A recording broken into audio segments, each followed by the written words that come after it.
Hey everybody, good morning. Um, so I wanted to check in and check on all of my peeps because there's a heightened flow of energy coming through us all at this very moment. All of us around the world. No one is exempt from this one. Everybody's being affected in one way or another. Somehow, some way, this is all connecting us in a very uncomfortable way, I guess. So I wanted to touch base and kind of get us all back into alignment with this. I know a lot of people are thinking, how the fuck is this? How does this have anything to do with alignment? So I'm going to go backwards a little bit just to kind of set a foundation and some understanding on all of this craziness.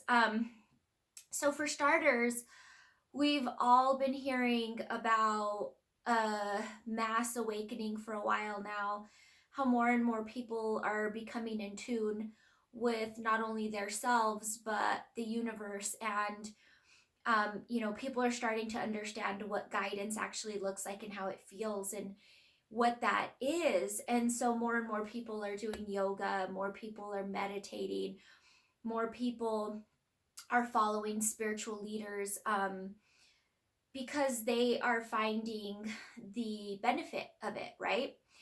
And so everybody is seeking peace and calm within themselves. And that's already difficult enough because it has to do with a lot of healing, a lot of resurfacing of old things that just never were repaired.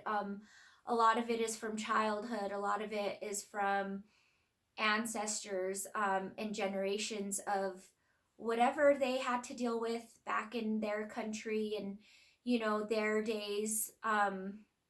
No one is exempt from trial and difficulties. We are all meant to elevate in different ways for different reasons at different times, but this one here is kind of forcing us all to reevaluate ourselves internally.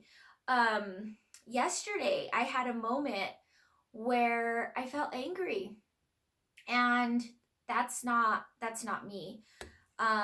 It's rare that I'm uncomfortable. It's rare that I am angry with people around me that I care about. And so when that happened, my husband called me out on it, and he's like, "What's that face? What's up? What's going on? Talk to me, you know." And I thought about it, and it's nothing came up. There was nothing there, and I said, I'm grumpy. I'm angry." And he's like, "Okay, that makes sense."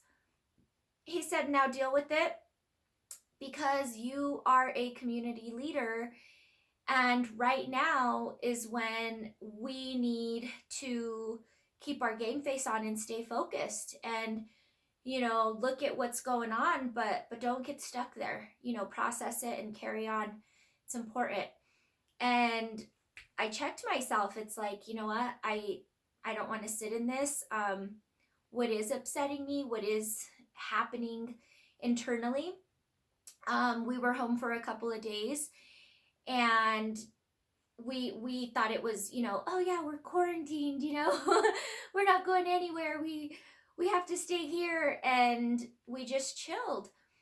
But the realization, through the screens and through communicating with different people, especially a lot of my clients reaching out to me that are losing everything, because of money loss. Their jobs can no longer pay, whether they're self-employed or just have a job that doesn't have some sort of incentive, for them while things like this occur.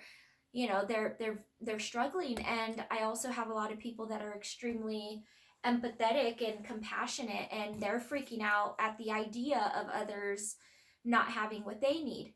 And so it's difficult to explain this, you guys. This is going to sound really strange, I know, but it's going to make more sense later. So what's coming up for me is we are all being forced to deal with ourselves and what's internal. I've always said you can't run from yourself. It's just you and that person in the mirror. And the more we're stable, I won't say stable, but not moving, not distracting ourselves with the world, with our obligations, with that routine, the more we are idle, the more we are faced with our inner things. And a lot of it's messy. That's the truth. A lot of it is messy shit that we, bottled up, bottled up, bottled up because it's so messy. And we, had it surface at different times and we're like, nope, not today, I gotta work. Nope, not today, I gotta take care of these kids. Nope, not today, I have to be present for these other things, I gotta be at my best. All of that is surfacing right now. That is not a bad thing. So the more of that you have internally, the more it's gonna fuck with you. It really is. The more fear-based thoughts that you carry, throughout your days in the world, you're gonna have more of that. um I obviously had some anger things going on, and it's some of the energy that I'm picking up from others. And what I'm recognizing is, rather than saying I need to protect myself from this, I know that I have no choice but to help people through it. It's who I am. I can't not do it. It was just me having a talk with myself. Some of the things that I've experienced recently leading up to this were major eye openers and shift changers for me, where I came to realize it's not about me. I got to be there for my family. What about the people I love? I can't stop now. And then all of this happens, and it's like, everybody is like, why me? We all do that, why me? But it's not just you, it's not just me, it's all of us. We're all experiencing this at the same time. So guess what? We're all dealing with our shit. This is all a good thing. Not in this moment, it doesn't feel that way and it doesn't appear that way. But at the other side of this, when we gain new tools, new perspectives, new appreciation for the people that we do have, we are going to start creating those boundaries for the people around us. We're going to start understanding where they are in our world for us, for what reasons. Oh, this person no longer serves me, I need to deal with this is too difficult, I don't have the energy to waste on this toxic situation. A lot of that's going to come forward. A lot of jobs, some of us are going to be forced to make choices about leaving jobs without them choosing to, get rid of us.